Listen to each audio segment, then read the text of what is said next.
समाअत अभी कर रही थी, जो समाअत मुलतवी हो गई है, इस सारे मामले के अंदर जो सवाल सबसे बड़ा सामने आया है वो है पाकिस्तान का आइन और जो कोर्ट का शॉर्ट ऑर्डर था उस हवाले से।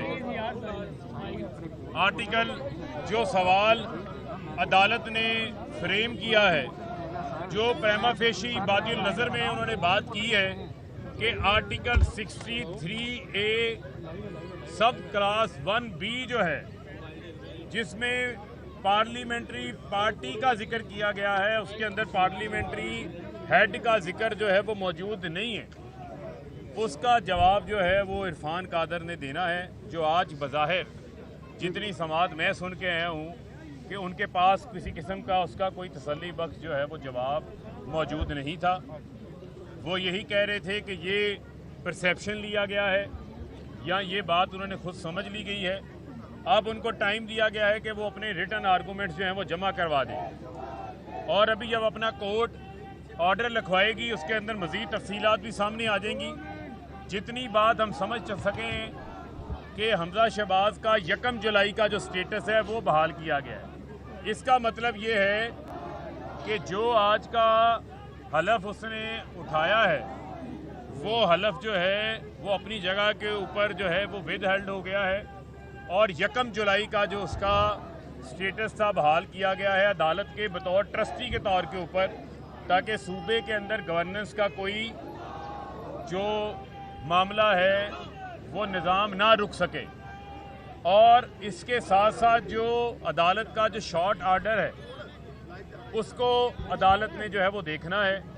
बज़ाहिर ये केस बहुत अब सादा, सिंपल और आसान हो चुका हुआ है कि ये डिप्टी स्पीकर ने, जो हम समझते हैं, जिस तरह मैंने पहले कहा था कि एक चाबी वाले खिलौने का किरदार अदा किया है, और जो 186 का वाज़े मैंडेट चौधरी परवेज़ इलाही को पंजाब असम्बली ने दिया है, उस मैंडेट को छीनने में, उस मैंडेट के ऊपर डाका मारने के अंदर डिप्टी स्पीकर ने एक कठपुतली का किरदार अदा किया है।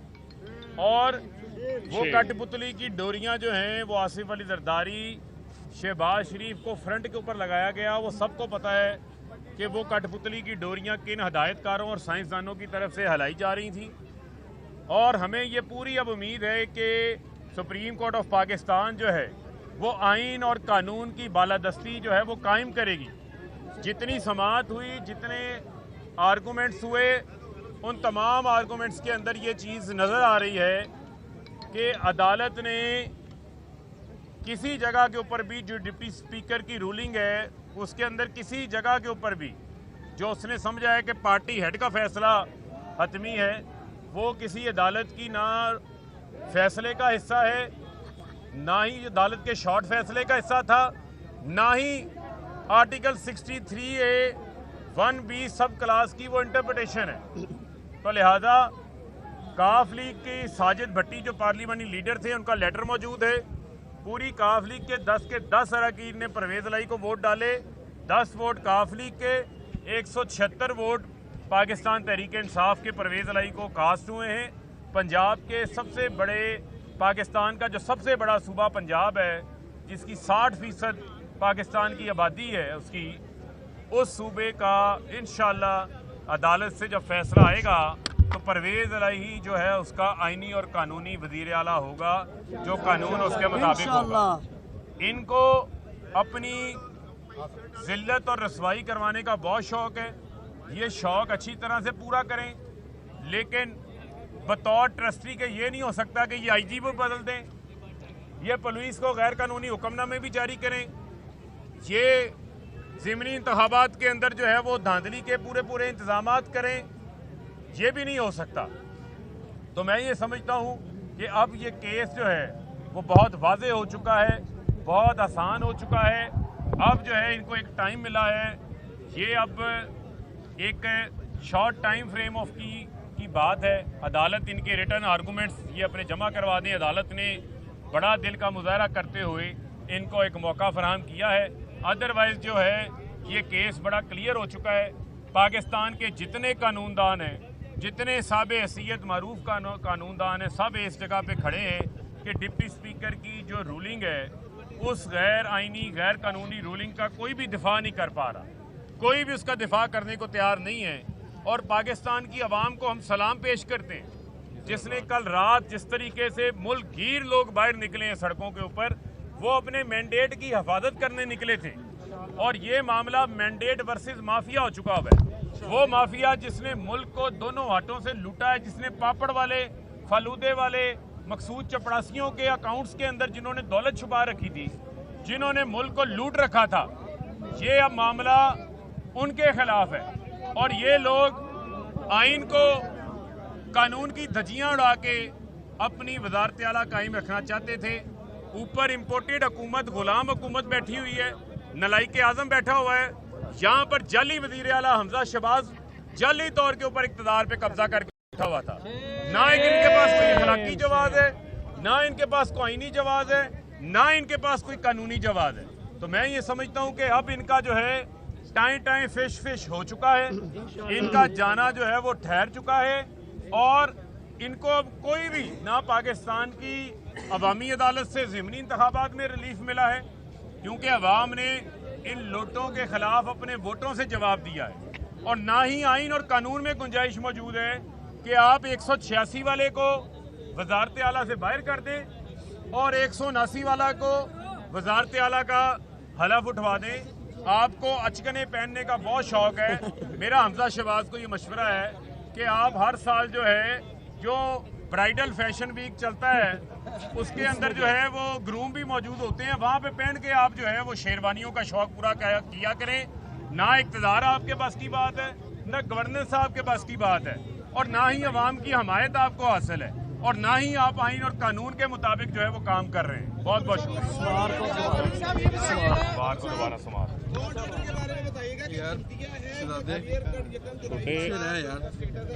देखें, ये कोर्ट का जो ऑर्डर आ जाएगा उसमें मालूम पड़ जाएगा। जितना मैंने सुना है, जितनी मेरी एक अंडरस्टैंडिंग है, कोर्ट के ऑर्डर से वाज़ेह हो जाएगी, वो यही है कि उन्होंने गवर्नेंस के लिहाज से एक गैप क्रिएट नहीं होने दिया, एक स्टॉप गैप अरेंजमेंट जो है वो किया है जो कि पहले मौजूद था। लिहाजा रिस्ट्रिक्टेड पावर्स के साथ वो बतौर सीएम जो है वो काम करेंगे, जो 1 जुलाई के अंदर भी मौजूद है।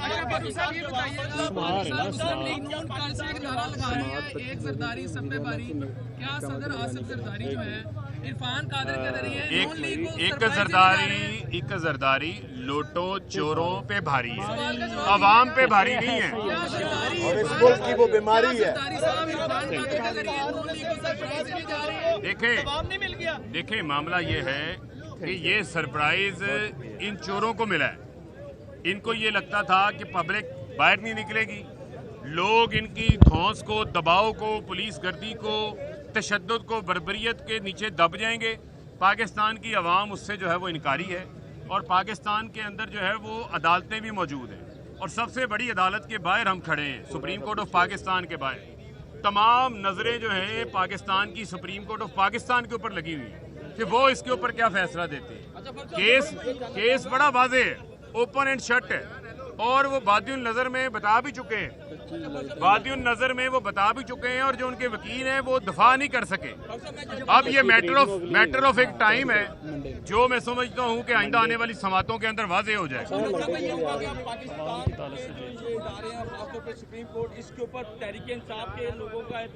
देखें, हमारा एतमाद है, तो हम अपनी समात लेकर जो है वो अपनी दरख्वास्त लेके जो है वो हाजिर हुए हैं। और मैं ये समझता हूँ कि ये एक आईनी इदारा है। जमहूरी मुल्क के अंदर आपने अगर इंसाफ नहीं मिलेगा तो आपने अदालतों के ऊपर ही जाना है, और ये अदालतों का भी काम है कि आइन और कानून के ऊपर अमल दरामद करवाना है। यही वजह है कि आज हफ्ते वाले दिन भी जो है वो अदालत लगी हुई है, क्योंकि पंजाब के एक सबसे बड़े सूबे के अंदर एक आइनी बहरान है पिछले 3 माह से, जो आइनी बहरान इन लोटों, डाकू और माफिया की वजह से नहीं हो रहा, जो नोटों की सियासत करना चाहते हैं, जो लोटों की सियासत करना चाहते हैं, जो ज़मीर फरोशी की सियासत करना चाहते हैं। हम इन्हें कहते हैं कि कागजी शेर ना बनो, अवाम की अदालत में आओ, इंतखाबात में आके मैदान लगाओ। यहाँ से भी इंशाल्लाह ये फारिग होंगे, और आइंदा जब भी इंतखाब होगा जो कि फौरी होना चाहिए, उसमें भी अवाम इनको फारिग करवाएगी। बिस्मिल्लाहिर्रहमानिर्रहीम, बिस्मिल्लाहिर्रहमानिर्रहीम, बिस्मिल्लाहिर्रहमानिर्रहीम। पीछे हो जाओ। मैं आपको ये बता दूं कि कल मैं पोलिंग एजेंट था जिस वक्त ये वोटिंग हो रही थी सारी। उस वक्त आपके सामने जो रिजल्ट आया वो इससे ज्यादा क्लियर रिजल्ट आ नहीं सकता था। मुझे ये समझ नहीं आती कि किस तरह एक हारी हुई पार्टी अपने वजीर आला का हल्फ भी उठवा लेती है, एक जाली लेटर भी ये ले आते हैं। मैं आपको ये बता दूं कि जो कल हुआ वो सबके सामने अवाम का मैंडेट था, चोरी किया गया। सुबह सुबह शेरवानियां पहनने का शौक है, हल्फ उठाने चले गए। क्या जरूरत थी? डिप्टी स्पीकर ने जो किया, क्या जरूरत थी उसको करने की? ये सब चोर डाकू लुटेरे इकट्ठे हुए हैं। सर, आज के फैसले के मुताबिक आपको नहीं लगता कि हमजा शहबाज की हुकूमत को फिर से दबाव मिल गया है? आज जो फैसला किया है सुप्रीम कोर्ट ने, आप देखना ये सिर्फ एक और समाज चाहिए होगी। और हम सुप्रीम कोर्ट का शुक्रिया अदा करते हैं क्योंकि उन्होंने उनको सिर्फ मौका दिया है ताकि बाद में ये पीडीएम वाले चोर ना कह सके कि जी हमें मौका नहीं दिया गया, हमारी बात नहीं सुनी गई। वजह सिर्फ ये है पीर पे सिर्फ डालने की वजह ये है कि उनकी सारी बात सुनी जाए। फैसला बहुत क्लियर है, आइन क्या कहता है बहुत क्लियर है, सब जो है वो सबके सामने आ गया है। इंशाअल्लाह ताला परवेज इलाही जो है वो पंजाब के वजीर आला होंगे। और आप देखना कि इनका शेरवानियां पहनने का शौक जो है ना वो फौरन से भी पहले जो है ना वो खत्म हो चुका है, पूरा कर लिया उसने आज फिर। और उनको शर्म आनी चाहिए, ऐसी हरकतें करते हैं।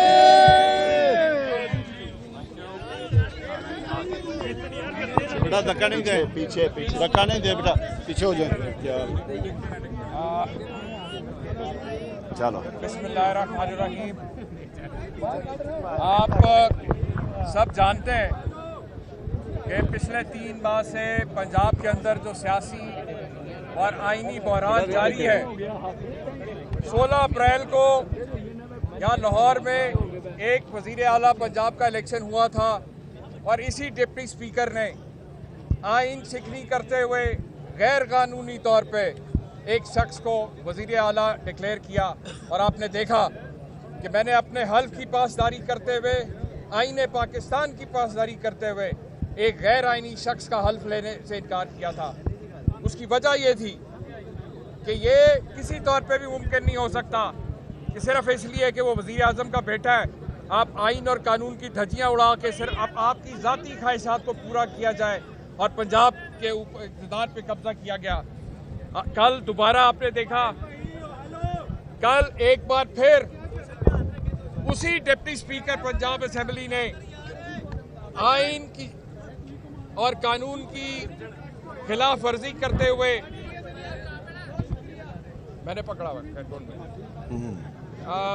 आर्टिकल 63A(1)(b) की खिलाफ वर्जी करते हुए उसने ये कहा कि पार्टी के सदर के खत के मुताबिक उसने वो 10 डाले हुए मुस्लिम लीग के वोट जो हैं उनको मिन्हा कर रहा है, जबकि आइन के अंदर बड़ा वाज़ेह तौर पे कहा गया है कि पार्लियामेंट के अंदर वोट देने का इख्तियार या फैसला करने का इख्तियार सिर्फ और सिर्फ पार्लिमानी जमात को है। और पार्लिमानी जमात वो होती है उन अरकान असेंबली पे मुश्तमिल होती है जो असेंबली के अंदर मौजूद होते हैं। तो मुस्लिम लीग काफ के तमाम जो मेंबरान थे वो 2 रोज़ पहले अपनी पार्लिमानी कमेटी के अंदर चौधरी परवेज इलाही को अपना वजीर आला पंजाब का उम्मीदवार नामजद कर चुके थे। और कल आपने देखा उन 10 के 10 लोगों ने चौधरी परवेज इलाही को जो है वोट डाला। सो लिहाजा ये कहना कि जी पार्लिमानी लीडर या सदर जो है जमात का जो है उसको इख्तियार है कि वो जो है पार्लिमानी जमात के फैसले को ओवर रूल कर जाए, तो ऐसा हरगिज़ नहीं है। आइन इस मामले में बिल्कुल वाज़ेह है और ये एक ओपन एंड शट केस था। लेकिन आज आपने देखा कि बावजूद इसके कि अदलिया ने रात 12 बजे जो है PTI के जो मेंबरान थे PMLQ के उनकी दरख्वास्त वसूल की। आज सुबह समाअत का आगाज़ किया गया, लेकिन ना तो वो डिप्टी स्पीकर के अंदर जुर्रत हुई कि वो आके अदालत का सामने आके बताए कि वो आखिर कौन सा कानून था, वो कौन सी आइन की शिक थी जिसके तहत उसने जो है अक्सरियत को अक़लियत में बदल दिया है। इसी तरीके से वो गैर आइनी वज़ीर आला भी जो है वो अब छुपता फिर रहा है, वो भी अदालत के सामने नहीं पेश हुआ। तो लिहाजा ये तमाम जो टोला है ये आइन और कानून की को तोड़ते हुए इनका सिर्फ वाहिद मकसद सिर्फ ये है, क्योंकि इन्होंने एक NRO तो ये पहले ले चुके हैं, जो आते ही इन्होंने अपनी 1100 अरब रुपए की चोरी माफ़ कराई। अब इनकी कोशिश है कि जितना ज़्यादा अरसा भी इक़्तिदार पे काबिज़ रह सकें किसी भी हीले बहाने से, ताकि मज़ीद जो है जो माल चोरी का इन्होंने इकट्ठा करना है, अपने जो बाकी मामला सीधे करने हैं वो कर सकें। इनको ये चाहिए कि ये फौरी तौर के ऊपर अगर ये सच्चे होते तो आज ये सुबह सबसे पहले यहाँ पे आके अदालत के सामने अपना मौक़िफ़ रखते। लेकिन आपने देखा कि किस तरह से ये अब अदालतों से भागते फिर रहे हैं, लेकिन इनको हम भागने नहीं देंगे, क्योंकि ये आवाम का मैंडेट चोरी हुआ है और किसी तौर पे भी अब मजीद आइन शिकनी जो है पंजाब में बर्दाश्त नहीं की जाएगी। और हमें पूरी उम्मीद है कि इंशाअल्लाह ताला पीर वाले दिन जो है अदलिया जो है आइन और कानून की बालादस्ती के मुताबिक फैसला देगी। बहुत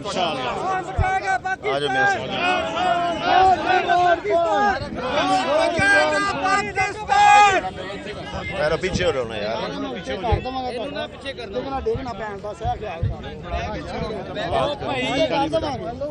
बेटा पीछे से धक्का नहीं दे यार, बेटा पीछे से धक्का नहीं दो, पीछे हो जाए। पागल किया।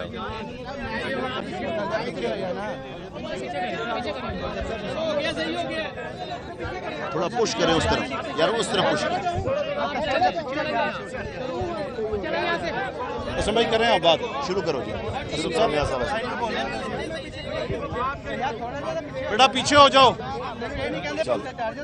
बिस्मिल्लाहिर्रहमानिर्रहीम। शुरू करो। बहुत शुक्रिया जी। मैं सबसे पहले तो कैमरे सही करो। ऑनरेबल सुप्रीम कोर्ट के जजेस का शुक्रिया अदा करता हूँ कि जिन्होंने कल रात हमारी पिटीशन जो हमने रिक्वेस्ट की जमा करवाने के लिए, उन्होंने उसको एक्सेप्ट किया। ना सिर्फ एक्सेप्ट किया बल्कि सैटरडे को उन्होंने अदालत के अंदर इस केस को भी सुना। तो एक दफ़ा फिर उनका बहुत शुक्रिया जी। अब आप देखें कि पिछले 3 माह में 3.5 माह से पाकिस्तान के अंदर फेडरल गवर्नमेंट को जो टर्माइल किया गया है और उसके बाद सूबे के अंदर एक क्योस पैदा किया गया। बेसिकली मसला ये है कि शरीफ ख़ानदान अपने घर से बाहर इक़्तिदार को देना नहीं किसी को चाहता, उसको काबिल कबूल नहीं है। वो हर तरह के ओछे हथकंडे करके वोटों की खरीदो फरोख्त, लोटों की खरीदो फरोख्त करके वो इक़्तिदार अपने घर में रखना चाहता है। मिसाल आपके पास मौजूद है, बाप अपोजिशन लीडर है तो बेटा पंजाब में अपोजिशन लीडर है। बाप फेडरल के अंदर भकारी आजम बना है तो बेटा पंजाब में भकारी वजीर आला बन गया। ये तमाम चीज़ें आपके जहन में हैं। वो नहीं चाहते कि इक़्तिदार जो है अवाम के हकीकी नुमाइंदों तक जाए। वो चाहते हैं कि जो इक़्तिदार है इनके घर की लौंडी रहे और ये उस इक़्तिदार के ऊपर जायज़ और नाजायज़ बैठ जाएं। उन्होंने ऑनरेबल कोर्ट का जो डिसीजन था, जो वर्डिक्ट थी, उसके ऊपर भी डिप्टी स्पीकर ने एक क्वेश्चन गलत उसे इंटरप्रेट कर दिया। आज कोर्ट के अंदर उसको शर्मिंदगी हो रही है। जो ऑनरेबल जजेस की तरफ से कमेंट्स आए हैं उनके मुताबिक अगर आप देखें तो जो डिप्टी स्पीकर है उसने सारा अमल ही गलत किया है। एक तरफ 186 है, एक तरफ 179 है और उसने नून लीग का दुम छल्ला बन के, आलाकार बन के गलत रूलिंग दी है, जो कि कोर्ट के पास है। इंशाल्लाह वो रूलिंग आएगी, दूध का दूध पानी का पानी हो जाएगा इंशाल्लाह। लेकिन ये मैं बात वाज़े तौर पर कहना चाह रहा हूँ कि जिस तरह से इन्होंने वो जरदारी, जो कि मैं उसे बीमारी, बेकारी, पता नहीं क्या उसे कहना चाहिए, और निरी पाकिस्तान के लिए आवाज़ारी है उम्र के इस हिस्से में कि जब बंदा आधी रोटी से एक नहीं खा सकता, उसे पैसों की हवस है। वो अपने कराची के हालात ठीक नहीं कर रहा। जब बच्चे नालों में गिर के फोत हो रहे हैं, वो जाए उधर जाके फातिहा करे, उनसे हमदर्दी करे, नालों की सफाई कराए। वो इधर एमपीए खरीदने आया है, किस बेशर्मी के साथ विक्ट्री का निशान बनाता है, उसमें कोई शर्म नहीं है, उसमें शर्म है ही नहीं। और मैं ये समझता हूँ कल असेंबली के अंदर एक गैर आईनी गैर कानूनी काम हुआ है और उसका अलाकार जो है वो डिप्टी स्पीकर बना है और डिप्टी स्पीकर अब उसके कॉन्सिक्वेंसेस जो हैं वो खुद भुगतेगा। जिसने सुप्रीम कोर्ट के फैसले को अपनी चेयर पर बैठकर कह दिया कि जजेस ने ये कहा, आज उसकी बारी थी, वो डर के मारे नहीं आया, वो कोर्ट में ही पेश नहीं हुआ क्योंकि वो फेस नहीं कर सकता। फेस इस लिहाज से कि उसमें जुर्रत नहीं है, उसकी कांपे टांग रही हैं और वो नहीं आना चाहता। सो 2 दिन है इंशाल्लाह जो आज हमें सुप्रीम कोर्ट के ऑनरेबल जजेस ने रिस्पांस दिया। हम ये समझते हैं कि उनके मुख्तसर सवाल थे, मुख्तसर 63A(1) के बारे में पढ़ लिया जाए कि उसके अंदर पार्लियामेंट्री लीडर का रोल क्या है, क्लास B(1) उसको पढ़ लिया जाए। पार्लियामेंट्री जो लीडर है किसी पार्टी की तरफ से अपॉइंट किया जाता है, वो लेटर इश्यू करता है या पार्टी का हेड लेटर इश्यू करता है। नून लीग के वकला के पास भी इसका कोई जवाब नहीं है, जी हम तैयारी करेंगे, चलें तैयारी कर लें, ठीक हो गया। दूसरी बात वोट रिजेक्ट करने का, इनके पास वोट रिजेक्ट करने का डिप्टी स्पीकर के पास कोई इख्तियार नहीं था। सो उसने सुप्रीम कोर्ट के ऑर्डर को ओवरस्टेप किया है, उस लाइन को क्रॉस किया। सो हम ये समझते हैं कि इंशाल्लाह पीर तक ये फैसला आएगा और फैसला हक और सच की फतह होगी और जो इक़्तिदार है अवाम के हकीकी नुमाइंदों के पास जाएगा। और सूबे के अंदर जो क्योस है, ये मैं एक बात रिकॉर्ड पे लाना चाह रहा हूँ, ये मुस्लिम लीग नून, ये पीपल्स पार्टी, ये फजलुर रहमान और बाकी पार्टियाँ ये चाहती क्या हैं, ये चाहती हैं कि पाकिस्तान डिफ़ॉल्ट हो। आज डॉलर 250 रुपये का है, आज महंगाई आसमानों को छू रही है, ये सरकारी खाने खाते हैं, इन्हें क्या पता हो बाहर महंगाई कितनी है। ये तो एक कन्विक्टेड औरत को प्रोटोकॉल इतना बढ़ा देते हैं जो आपके खून पसीने की कमाई से उस गाड़ियों के अंदर पेट्रोल डालता है। ये किस लिहाज से दे रहे हैं, ये किस लिहाज से एक जमानत पर रिहा औरत को इस तरह कर रहे हैं। सो आप ये जहन में चीज़ रखें कि इन्होंने पाकिस्तान को डिफ़ॉल्ट की तरफ ले जाना है क्योंकि इनका ना पैसा पाकिस्तान में है, ना इनकी रिहाइशें पाकिस्तान में है, ना इनके इलाज पाकिस्तान में, इनका सारा कुछ पाकिस्तान से बाहर है। अमेरिका को पता है किस किस मुल्क के अंदर इन्होंने अपनी दौलत को पार किया हुआ है, उसको बचाने के लिए पाकिस्तान के साथ खेल रहे हैं, पाकिस्तानी अवाम के साथ खेल रहे हैं। लिहाजा मैं ये समझता हूँ कि जितनी जल्दी मुमकिन हो सके इनसे छुटकारा हासिल किया जाए। और कल के फैसले के बाद इंशाल्लाह हम तो ये कहते थे ना कि इमरान खान 2/3 मेजॉरिटी लेंगे, अब दीवार पर लिखा हुआ है, सामने दीवार पर लिखा हुआ है कि इनको क्लीन स्वीप होगा इंशाल्लाह। बहुत शुक्रिया।